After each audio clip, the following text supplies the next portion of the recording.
দুলিয়াজানত বৰহিদিহিং নৈৰ গৰাখহনীয়াৰ কবলত এখন গাঁও হাজাৰ হাজাৰ বিঘা মাটি আৰু ৰাজহুৱা অনুষ্ঠান জাহ গৈছে নৈৰ বুকুত দুলিয়াজান বিধানসভা সমষ্টিৰ দিহিং কিনাৰ নেপালী গাঁৱত এইদৰে নৈৰ গৰাখহনীয়াক লৈ শংকিত হৈ পৰিছে নৈপৰীয়া ৰাইজ দুদিন পূৰ্বে নৈৰ বুকুত এটা পকী ঘৰ জাহ যোৱাৰ পিছতো অঞ্চলটোত এতিয়াও উপস্থিত হোৱা নাই বিভাগীয় কৰ্তৃপক্ষৰ লোক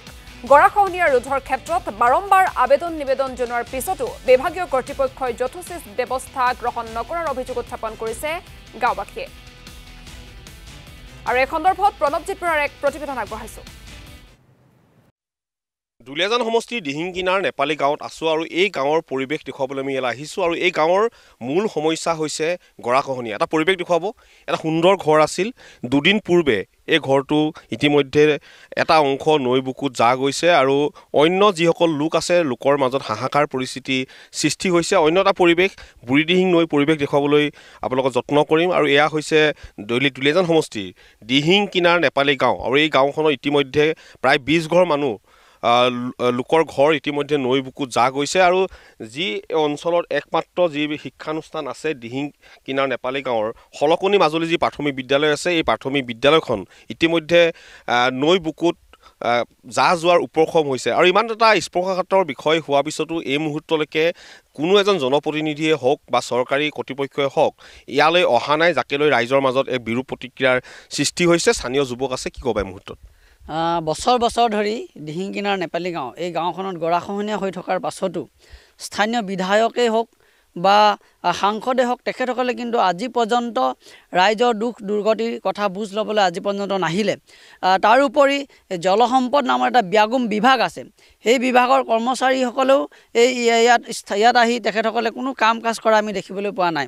গতিকে আমি স্থানীয় ব্যক্তি হিচাপে আমি দাবী জনাইছোঁ যে জলসম্পদ নামৰ এই ব্যাগুম বিভাগটো এই বিভাগটোৰ বিষয়া কৰ্মচাৰীসকলে কেৱল তেখেতসকলৰ যি ব্যাগুম বিভাগ আছে কাৰ্যালয় আছে বিল্ডিঙৰ ভিতৰত নাথাকি ৰাইজৰ কাষলৈ আহি এই নদীৰ গৰাখহনীয়া হৈছে ৰাইজৰ দুখ দুৰ্গতি বুজ লৈ তেখেতসকলে যাতে ৰাইজৰ পক্ষত কাম কৰক তাৰ বাবে আহ্বান জনাইছোঁ আৰু জনপ্ৰতিনিধিসকলকো আমি কাটৰ অনুৰোধ জনাইছোঁ যে এই সমস্যা সমাধান কৰিবৰ কাৰণে অতি শীঘ্ৰে ব্যৱস্থা গ্ৰহণ কৰক অন্যথা কিন্তু ইয়াৰ ৰাইজৰ যি অৱস্থা এতিয়া হৈছে তাতকৈ এই গোটেই গাঁওখন নিশ্চিন্ন হৈ যাব হেৰাই যাব এই গাঁওখন বুঢ়ীদিহিং নদীৰ বুকুত যাব তেতিয়া এই ৰাইজৰ ইয়াত থকা বসবাস কৰা জনসাধাৰণ কি হ'ব গতিকে জনপ্ৰতিনিধিসকলৰ যদি প্ৰকৃতাৰ্থত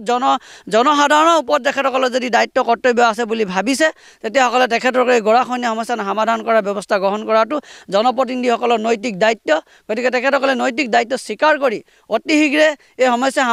সমাধান কৰিবৰ কাৰণে ব্যৱস্থা গ্ৰহণ কৰক আমি কেৱল কৈছোঁ সামগ্ৰিক পৰিৱেশটো সহযোগী দেখুৱাব আৰু এইখিনিতে এটা ক'বই লাগিব নিৰ্বাচন আহে আৰু নিৰ্বাচন যায় নিৰ্বাচনৰ প্ৰাক মুহূৰ্তত জনপ্ৰতিনিধিসকলে ৰাইজক আশ্বাস প্ৰদান কৰে আৰু এই গাঁওখনৰ যি মূল সমস্যা গৰাখহনীয়া সমস্যা সমাধান কৰা তেওঁলোকৰ প্ৰতিশ্ৰুতি তেওঁলোকক প্ৰদান কৰে কিন্তু এই প্ৰতিশ্ৰুতিসমূহ কিমান কাৰ্যকৰী হয় এই ফটো চালে আপোনালোকে অনুভৱ কৰিব